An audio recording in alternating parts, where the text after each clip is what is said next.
بسم اللہ الرحمن الرحیم۔ میں حافظ شاہد منیر ہوں۔ ناظرین، ہمیں سب کو معلوم ہے کہ سیاست میں کوئی اصول نہیں ہوتا۔ سیاست بڑا بے رحم کھیل ہوتا ہے، اور ہمارے جیسے ملک میں، پاکستان جیسے تھرڈ ورلڈ ملک میں سیاست کے اندر ایک ہی اصول ہوتا ہے کہ اس میں کوئی اصول نہیں ہوتا۔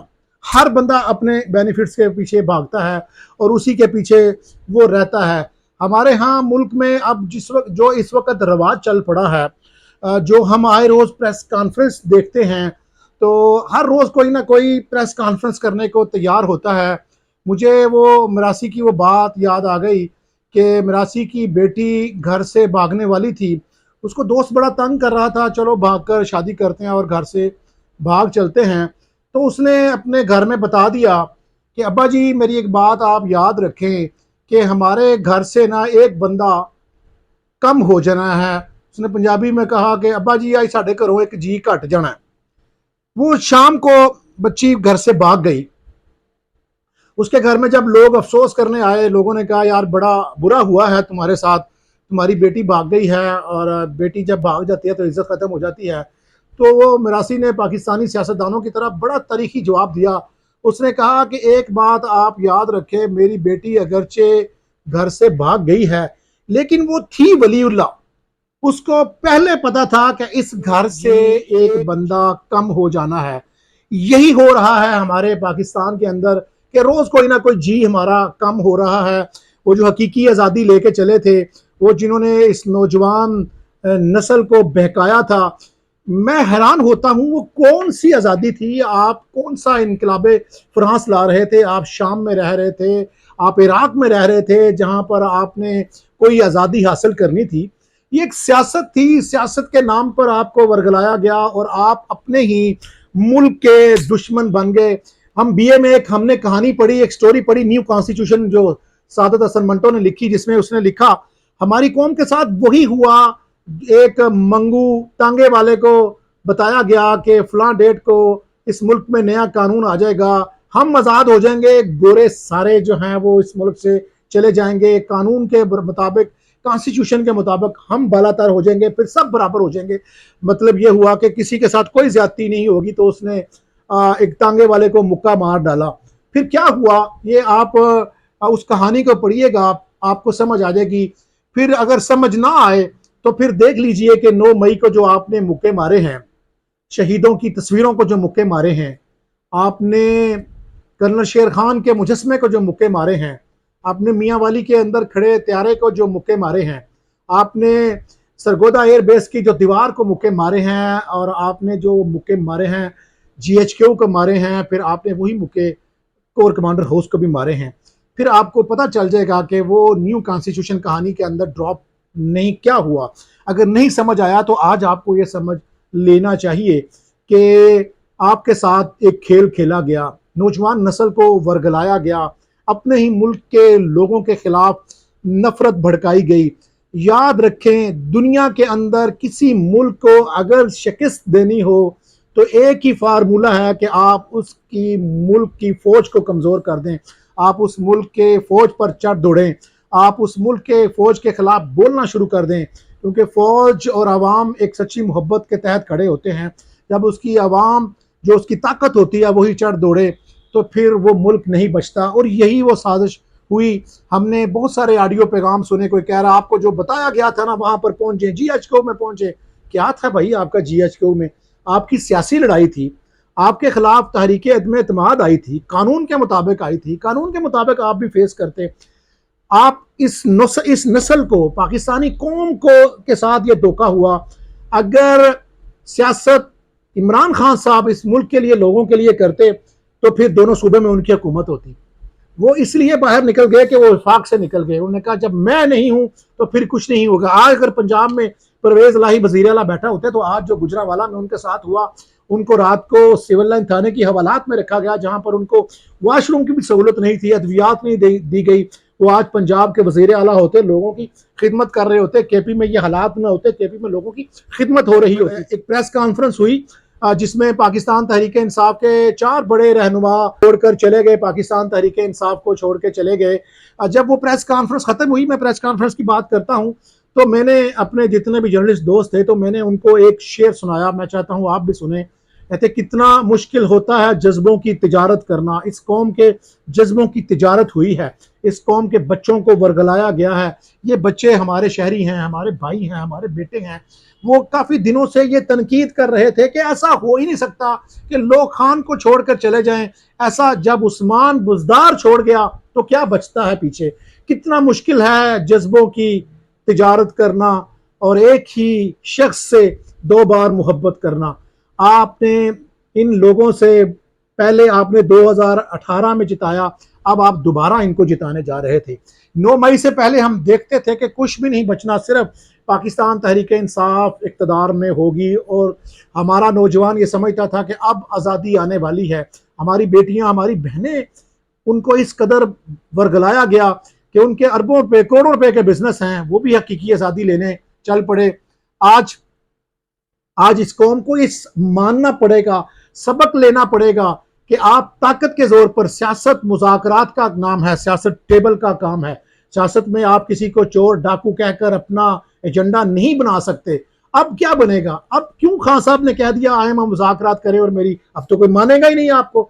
جب سیاسی بات کرنے کا ماحول تھا آپ نے نہیں مانی، اب تو طاقت کا ماحول ہے. طاقت کے ماحول میں تو پھر یہی ہوتا ہے. ہم بات کر رہے تھے گجرانوالہ کے جو 4 ہمارے پارٹی لیڈر ہیں پاکستان تحریک انصاف کے، علی اشرف مغل صاحب جو عرصہ دراز سے 2 الیکشن لڑ چکے ہیں وہ پاکستان تحریک انصاف کے لیے. اب بھی انہوں نے صوبائی کے لیے ٹکٹ اپلائی کی تھی، ان کو ٹکٹ نہیں ملی. ان کا بڑا کام ہے، بڑا رول ہے پاکستان تحریک انصاف کے لیے. جب بھی گجرانوالہ میں عمران خان آئے، شاہ محمود قریشی آئے، کوئی بھی قیادت آتی تھی تو علی اشرف مغل کے یہ جو نومبر کی جو ریلی ہے اکتوبر کی، اس ریلی میں بھی عمران خان صاحب ان کے گھر میں 2 دن رہے ہیں، 2 راتیں انہوں نے گزاری ہیں. اس کے بعد وہ آگے ریلی گئی ہے. تو یہ اتنا بڑا قد علی اشرف مغل، آج انہوں نے نم آنکھوں کے ساتھ، دکھی دل کے ساتھ پاکستان تحریک انصاف کو چھوڑ دیا ہے. کیونکہ ان کو پتہ ہے ان کا کاروبار ہے، ان کے سٹیک ہیں، ان کے بچے ہیں، ان کے بہن بھائی ہیں، ان کا کاروبار پورے دنیا میں پھیلا ہوا، کیسے کام چلنا تھا.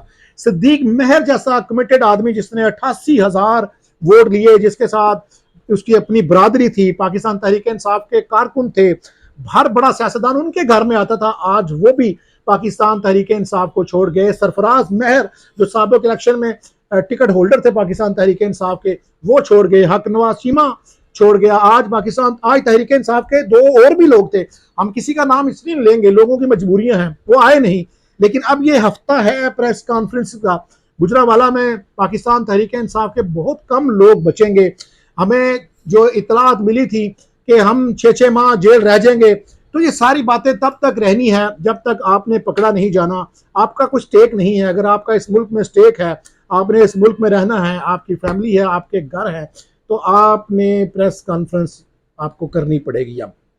کیونکہ 9 مئی نے اس ملک کی ایک جہت طے کر کے رکھ دی ہے کہ پاکستان میں شر پسندی نہیں چلے گی. کوئی بھی جتنا بھی طاقتور ہو، کتنے طاقتور تھے عمران خان صاحب، پورے 1 سال سے انہوں نے پاکستان آرمی کے چیف کو میر جعفر کہا، نیوٹرل کہا، جانور کہا، غدار کہا.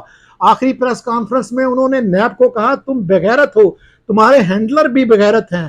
سپریم کورٹ سے چھوٹنے کے بعد ڈائریکٹ وار کیا پاکستان آرمی کے چیف جنرل عاصم منیر صاحب کے خلاف.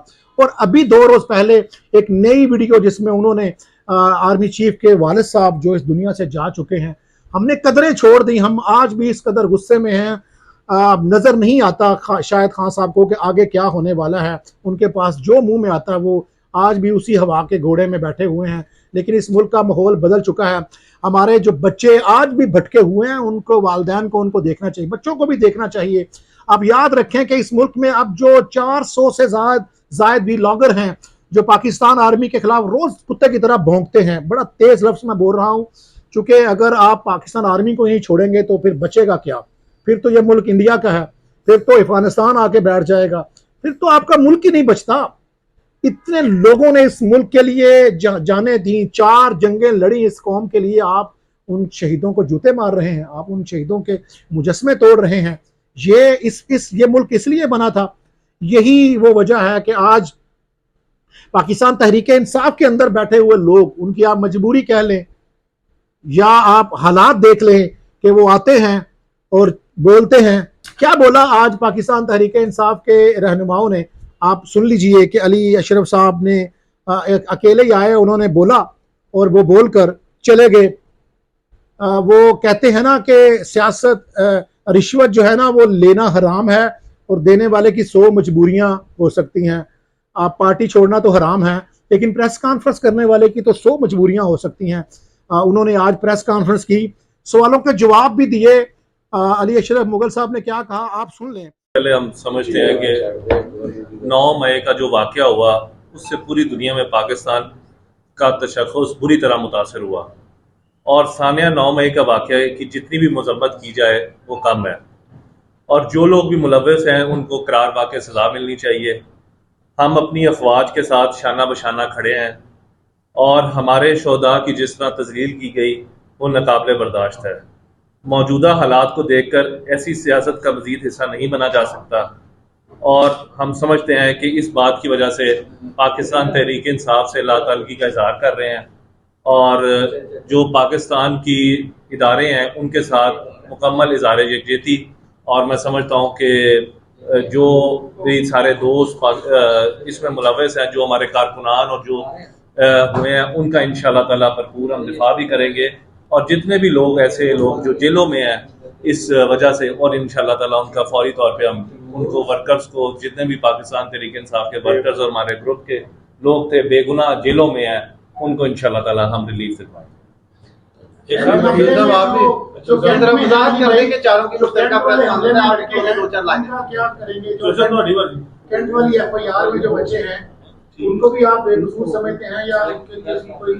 یقیناً نہیں سمجھتا. جن لوگوں نے ایسا کوئی کام کیا ان کو،